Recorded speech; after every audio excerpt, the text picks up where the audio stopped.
Hi, Mohammed Al-Mala here. I'm going to be talking today about something that you may encounter in your career, and if you do, hopefully it's something that's sporadic and not often an issue for you. But I put together this presentation so that if you do have to remove a CyPass stent, you would know what your options are and you would feel confident in proceeding. So this was a case that came to me last year. On the left-hand side here, you have these are both intraoperative views. On the left side, you have you can see that the patient has had a corneal graft, and on the right side, you can see in the anterior chamber angle that you can see a CyPass is in place. And let me see if I can point that out here. So that's his CyPass stent right there.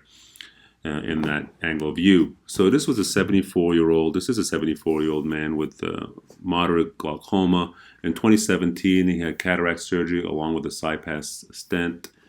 And a year later, his pressure was uncontrolled and necessitated a placement of a bare valve tube, a non-valve tube, again in that right eye. By 2020, he had developed corneal decompensation and his tube was trimmed, and he had a partial thickness corneal transplant or a DSEK procedure. I saw him for the first time in August of 2024. His cornea had decompensated again, and I was consulted to remove the CyPass stent. But at that point in time, I found a very poor view of the anterior chamber angle, and I recommended the patient have a repeat DSEK prior to consideration of removal or trimming of that CyPass stent.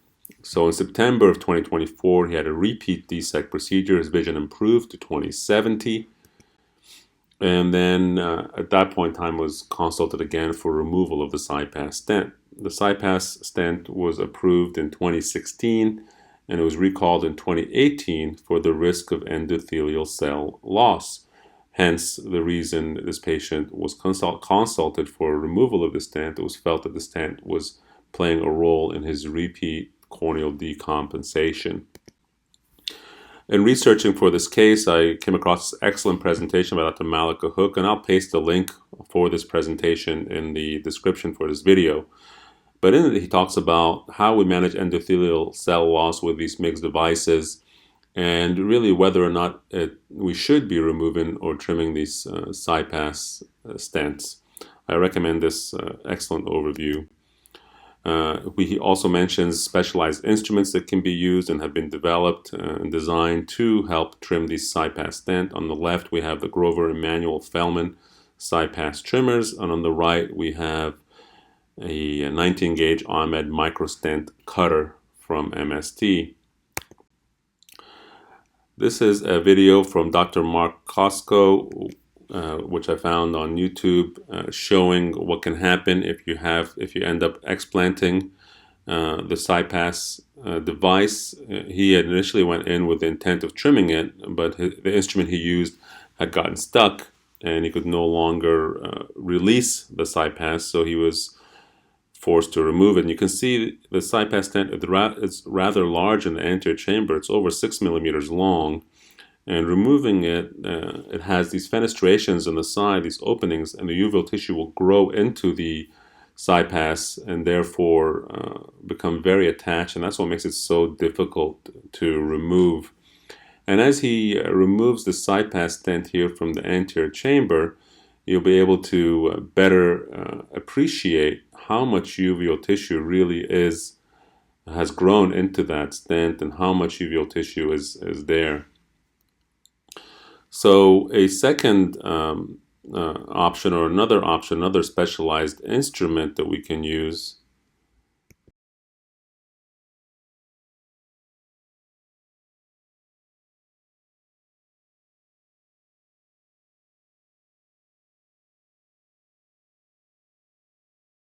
is these CyPass trimmers from MST.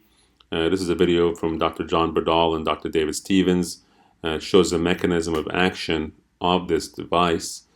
And here they're going in through a temporal clear corneal incision.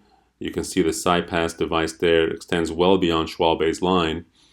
And they capture the anterior aspect of that CyPass device, and with a guillotine-like motion, that CyPass device is cut. And then the nice thing about this instrument is it keeps that anterior tip and allows it to be easily removed from the eye. This is my case now, so unfortunately I didn't really have access to any of these specialized instruments at the time.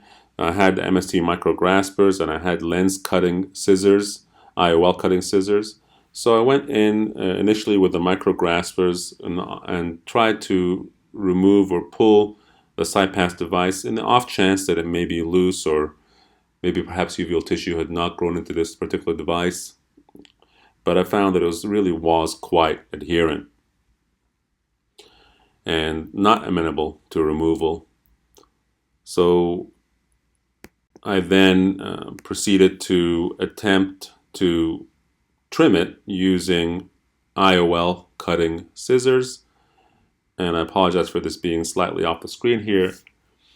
But you can see that as I was able to get the device in the IOL cutting scissors, and I'd seen where previous surgeons had talked about doing a wedge resection or cutting the CyPass directly using this technique.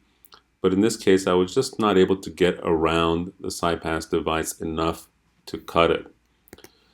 So I used this here instrument, this here gonio lens from Ocular Instruments, which is a hands-free gonio lens. It floats on the cornea. And you can see I use it throughout the procedure. This is all the same procedures, different aspects of it as I went through iterations of how to remove this. And so I'm using a bimanual mixed technique here, bimanual angle surgery. In my right hand, I have the IOL cutting scissors. In the left hand, I have the micrograspers. The micrograspers are used to stabilize and hold the CyPass. And you can see here my surgical tech is adjusting the angle of that lens, of that gonio lens, so it can see what I'm doing. But this is a really nice technique. It's hands-free in terms of holding that lens in place, allows you to use both hands in the angle.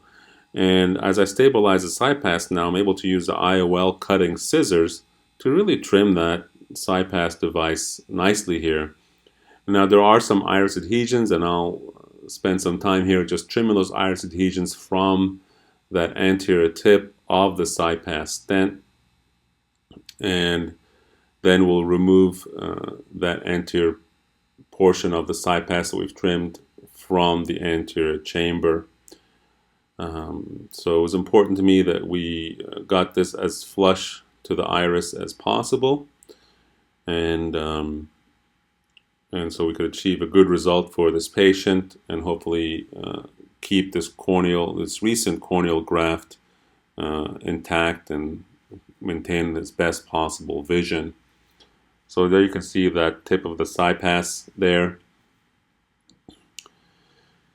And then we go back in and we evaluate what we have here. You can see the remnant of the CyPass on the right hand side. I'm going to tap it here with my viscoelastic cannula. And there's really not too much heme. And then we irrigate out the viscoelastic from the anterior chamber. I use the cohesive viscoelastic here, ProVisc. And you can see that irrigates out nicely. The nice thing about this procedure also, and bimanual angle surgery in general, is you have two very small self-sealing incisions. And the visual recovery is quite quick. So what happened with this patient? His last DSEK, as we recall, was in September of 2024. We did this procedure in December of 2024. And his last follow-up with our practice was in April of 2025, where his vision was 20/40, and IOP was still maintained at 9. And this was the best vision he'd had in this eye for quite some time. So I present this case for that time you may have to trim a CyPass, and just thinking about the different options to trim it. There are several, and there are specialized instruments. If you're able to get those in advance, I think that would be very helpful. If not, you always have the option of doing a bimanual technique where you use MST micrograspers and IOL cutting scissors to trim that CyPass. Hope you found this helpful. If you have questions about this, please write them in the comments. And thank you for your attention. I hope you find this useful.